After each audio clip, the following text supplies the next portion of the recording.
gentlemen, the American jury and Bulldog Nation, here we are on our sports show. Eric Deters with Nick Batista, my sidekick. And this is different because we're recording at about 8:35 on Sunday evening, so we don't have to get up and get here at 5:30 tomorrow. We're doing it like the local television shows doing it. They're doing it in the evening. But, Nick, let's get right to it. Okay. The numero uno is, and we don't really need to talk about the tournaments, the conference tournaments unless you want to. Let's focus on the brackets. The brackets are chosen. What's your reaction to the brackets? Well, I think Fairleigh Dickinson and Grand Canyon's going to take. You're a smart aleck.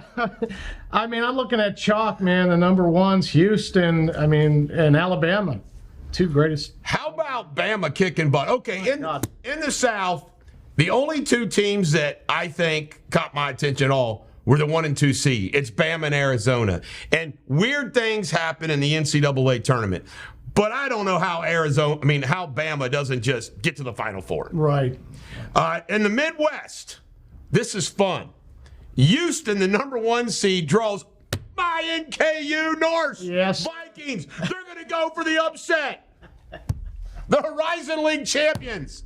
What do you think about that? Do you think NKU has any chance at all? I doubt it, but I want to see the game for sure. And then also in the Midwest, we got number 2 Texas and number 3 Xavier. So Xavier's got a great seed, but with number 7 Texas A&M, I look at the Midwest and I don't even think it's close. I think this is the toughest bracket. You got Houston, Texas, Xavier, Texas A&M, and other teams. I think the Midwest is tough as hell. How does Xavier get a 3 seed and didn't even win their conference tournament, and Duke gets a 5 seed and wins the ACC? That's a great point, Nick. But a lot of people. That's a good observation. By the way, let's get it out of the way. UC did not make the NCAA tournament. Maybe they'll get an NIT visit, but all the other. Louisville isn't in it. It used to be all of our teams used to be in. Ohio State's not in it. We only have UK, Indiana, NKU, and Xavier representing. It used to be all the teams made it. Well, as far as Ohio, my alma mater, Kent State, the Flashes. Kent State, there you go. And Xavier, the only 2 Ohio teams. All right, then we talk about the West. Again, the only 2 teams that stand out to me is Kansas and UCLA, and I think you could do a coin flip on those two. UCLA is hot right now. They are. I haven't watched too much of them, but Kansas, man. Kansas's coach just had a heart attack. Right. He's getting some stents. Bill Self. All right. Back. Now the fun conference talk about is just because UK's in it. Sorry. They drew a 6 seed against Providence. It's a tough game for them. It's a tough game, but by God, you know Kentucky's so frustrating. We lose to Vanderbilt in the first round. Well, it's their first game. It's the second round. But, my God. Right. And then Marquette's the number 2 seed in the East. Great team. Which I think is. I've got them going to the Final Four. Which is big. And then Purdue, which is an Indiana team, got the number 1 seed. Oh, they're on the same side of the. Yeah, Purdue. And then Duke's number 5 and Tennessee number 4. Boy, so I think the East is the second tough conference next to the Midwest. I think Duke will get past 10. But I think Bama has got an easy shot. I think Kansas, UCLA, they're headed to it. It's going to be fun, though, as always. Yep. Upset City. I don't want to have to watch a single game that Dick Vitale does. Can't you? Do you can't stand Dick Vitale? Did you hear the offer he got to broadcast some tournament games because CBS has it? ESPN said, yeah, go ahead and do that. And he denied. He said, no, I don't want to do that. I want to stick with ESPN. I don't want to go to CBS. And everybody's giving all these accolades, patting him on the, he's such an upright guy. I think it was cowardly of him, myself. I do too. All right, let's stick to basketball. You go first. What do you want to comment about the Ohio High School State Tournament coming up? All the ranked teams are from my part of the woods up north. Everybody needs to know that although he lives in the Cincinnati area, he's a Cleveland guy. So we got a good perspective here. Go ahead. Akron, Canton, Cleveland, the top 10 teams are from that area. Nobody from Cincinnati. No one is ranked, but who knows? The tournaments, it could get somebody in there. This is the Kentucky games, which start on Wednesday. Elizabethtown, McCracken County, Jefferson to Woodford County, Warren Central, Pulaski County. Warren Central's only lost one. Owensboro versus Ashland Blazer, Frederick Douglass versus Martin, Mail versus Breathitt, Lyon County against the Northern Kentucky team, Newport. Newport, you know what? Covington Catholic has been winning the 9th region forever, but Newport won it this year. So how do they? And then George Rogers Clark and North Laurel. So is that like a 5A? How do they do their? They have a single. Kentucky does something very unique. They have a single A tournament, which is separate. But then the Sweet 16 at the end of the year is everybody. Oh, like Indiana. So even though you're a single, you can still. That's great. Minute. So a small school has a chance, but a small school hasn't won it forever. All right, next up on the list, blockbuster trade, Nick Batista. Right. Blockbuster. The Panthers traded the Bears traded the top pick of 4 to the Carolina Panthers. They swapped picks in the first round. I think the Bears go to 9. Panthers go to number 1. What'd you think about it, and what do you think they're going to do? Well, they're going to take my boy C.J. Stroud from Ohio State, but no trade to number 1 has ever worked out. They have to give up 2 number 1s, 2 number 2s. They gave away a lot. I disagree with you. I think they go with Bryce Young, and let me tell you the reason why I think they go with Bryce Young. I think it's called recent history. If you look at the recent history of the Bama quarterbacks, you've got Jones in New England. You got Tua in Miami. You've got the Philadelphia Eagles quarterback, name escapes me. Jalen Hurts. Jalen Hurts. He's the best. And Bryce Young could be argued to be better than all of them.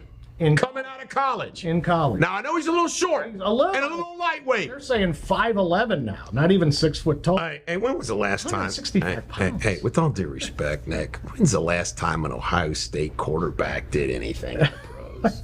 Justin Fields. Justin Fields. If he is that, then why are they trading away the? I disagree. Justin Fields. They don't need a quarterback. Justin Fields is yet to be proven. Who was the one guy? The one guy goes 1 year as a bust.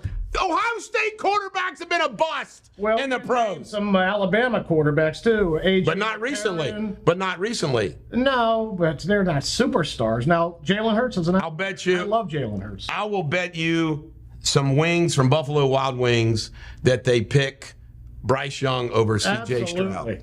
We'll go to Buffalo Wild Wings right up here. All right. I got to just say this. This is big news, exciting news. I got up close and personal, got my picture taken with the man, Dustin Johnson, down at Don Jr.'s house. And you know who he's married to, Nick? Paulina Gretzky. Holy smoke. I think there's an expression called smoke show. She's a smoke show. She's a smoke show. Paulina Gretzky. Wow. You would think our producer could find a picture of her maybe to put up. That we'll see about that. Get on it, Josh. Come on now. He's a great guy, too. But hey, he's a great guy. You know what? He's a traitor because he went through the league. You know what? I went up to Dustin Johnson and said, Dustin, I don't golf, but all my golf buddies are going to hate this. I said, I got to get a picture with you. All right. NBA. The Lakers are now in the top 10. Just unbelievable. They're in the top 10. I said for sure they wouldn't make the playoffs. Well, they still haven't made it yet, so it's going to be interesting. No, D'Angelo Russell is playing great. Yeah. And AD. Wasn't he a Buckeye? Yes, he was. That's what I thought. Last time they were good. D'Angelo Russell was a Buckeye. He went to the final game. They got beat by 4. Exactly. Well, he's playing. See, they're better. Ohio State is turning out better basketball players. By the way, Ohio State turns out some damn good running backs in the pros. Well, sure. I mean, Ezekiel Elliott, the Ravens running back.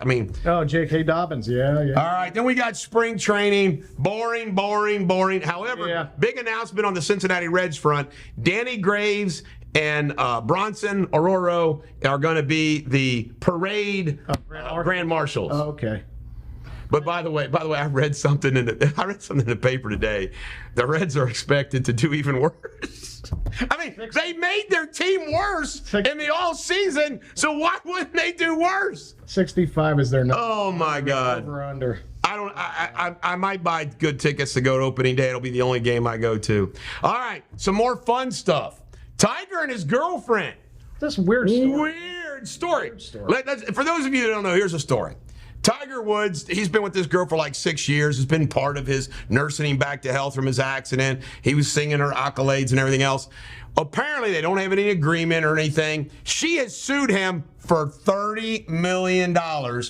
And one thing that they triggered of this, apparently, is they told her they were going to go on a vacation, and they took her to the airport, and then they changed the keys. And I'll ask you, this is called How to Piss Off Your Ex-Girlfriend.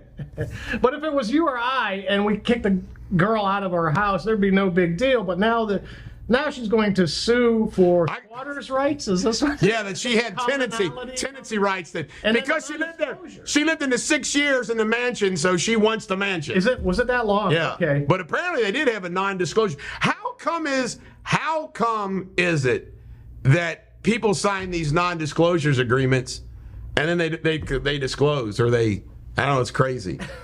All right, Aaron Rodgers. Aaron Rodgers has still not been traded. He's still with the Packers. I saw something where some psychedelic group or something wanted him to be like their spokesperson, or it was hysterical. I didn't see that. But the Jets did make a trade for the safety for the Ravens. But Aaron Rodgers, how crazy is Aaron Rodgers has been Mr. Packer. The general manager of the Packers is saying, well, we don't know what we'll do, but him coming back is not the optimum. I mean, if I'm Aaron Rodgers, I'm like, yeah. He's going to do the Brett Favre move, right? He's going to go to the Jets for a year, sign a year contract, then he's going to Minnesota so he can beat the damn Packers. Well, if Aaron Rodgers wants to keep playing, he's still got it. I wish he'd go to the Dallas Cowboys. He's got to go back to the Packers. I said this the first show. $60 million, man. God, 60. He is not going to rework his contract to go somewhere else. Just think about every American, what they would do. They got a $60 million, pay tax on half of it, $30 million clear. Right. Set for freaking life. Freak. They do this. They make this amount every year. We're making billionaires out of these athletes. It just goes to tell you supply and demand. I mean, these freaks, they're genetic freaks. It's the Roman Empire, right? It's the Roman Empire. All right, last story. This is something we're going to disagree on. This umpire called first off, I never saw the it. second strike was bad. The third strike was like, it's where he caught it. He caught it like, right. It wasn't even close, was it, Josh Wentz? It's not even close. I'm not even arguing that. No. But they called third strike Right. to end the game. By the way, they were losing 7-3. Right. But it was like he wanted to go home. And you know what? That umpire's been suspended. Yeah, that's opening up a huge can of worms. He's suspended. This happens all the time. You piss off an umpire. I've been an umpire. Have you? And I can't say I did that, but you pissed me off. I'm going to. I got it. Towards the pitcher, right? Hey, this show's going to go a little longer than expected because I just thought of something. True story. I always thought to myself that referees can control football games and basketball games so easily. What they call, what they don't call. No doubt about it. There was this referee in my son's middle school basketball years who was a friend of mine. Not like a best buddy, but he was a peripheral friend of mine. And I talked to him once. I said, as a referee, can you control the outcome of these games? He goes, it's so easy. Sure. And he goes, it's so subtle. Yeah, and he can do it. Nobody, it's like what you can call as far as a foul, what you could call as non-calls, right. or calls you wouldn't call, but you do call. Right. It was like enlightening to me. Now, this was just a middle school, but come on, it's all the same. High school, pro. And here's my opinion in referees in football and in basketball. I think it goes on more than you think. And I think it goes on, don't you agree, Josh? Yeah. I think it goes on with personal hatred, and I think it goes on with some gambling and betting. Let me give you an example. If I'm a referee and you're my best buddy, I could say, Nick, you might want to lay the points down, money in the points on. So I'm just telling you. Right. If they investigate me, Nick, they will never, ever know what you did. If you give me my money Well, this in is cash. a Donahue thing. Right. NBA. Well, Donahoe, he told too many people. He was a scapegoat. He told There's a special on Netflix right now that talks about everybody was involved. I haven't seen that second special. I need to watch it. Right. But I believe it. I think it's rampant. And you see some of these calls in football, and you're like, what the hell? Let me give you an example, okay? I really do believe that there's some animosity towards the Cincinnati Bengals because they're a small market team. I think there's animosity to the Dallas Cowboys because they're the Dallas Cowboys. So they have some hatred. Everybody knows that Michael Jordan got calls. Well, the Jordan rule. The Jordan rule got called. You don't think Tom Brady didn't get calls? He did. And it's not nefarious. It's human nature, right? Well, I admit it. I admit some of it's human nature. It's hatred. It's just, I'm sure you hear all the crowd just roaring, and you're caught up in the moment just like everybody else is, and you make a call for the home team, that kind of thing. I'll close with this story. Hysterical. I played in a donkey basketball game once at Simon Kenton High School. It was the community leaders versus the senior basketball players and cheerleaders, okay? Mm-hmm. Randy McCafferty, my good buddy, who was the preacher at Independence Christian Church, we were serious. We're competitive. We're gonna win this game. You can't make this up. Every time we scored, they gave 2 points to the girls. Randy and I were like, what's going on here? We were supposed to lose. The fix was completely in. Those refs gave the game. Every time we made and I was good. I was the best player on our donkey team. Every time I'd make a score, I'd be excited. I looked up and said, wait a minute, they gave it to the wrong team. So they even fixed donkey basketball games. But what's the alternative here, man? Are you like some of these guys that want a freaking electronic umpire calling balls and strikes? You want that? No. I don't want electronic. By the way, I used to be for instant replay. It doesn't make the game any better. I say screw instant replay because instant replay doesn't always get it right. So I say screw instant replay. I agree. Screw electronic balls and strikes. Let's let the refs do it so we can yell at them. Good show, Nick. All right. This is the Bulldog, Eric Deters, and Nick Batista. We'll be back next week, Sunday evening. See ya.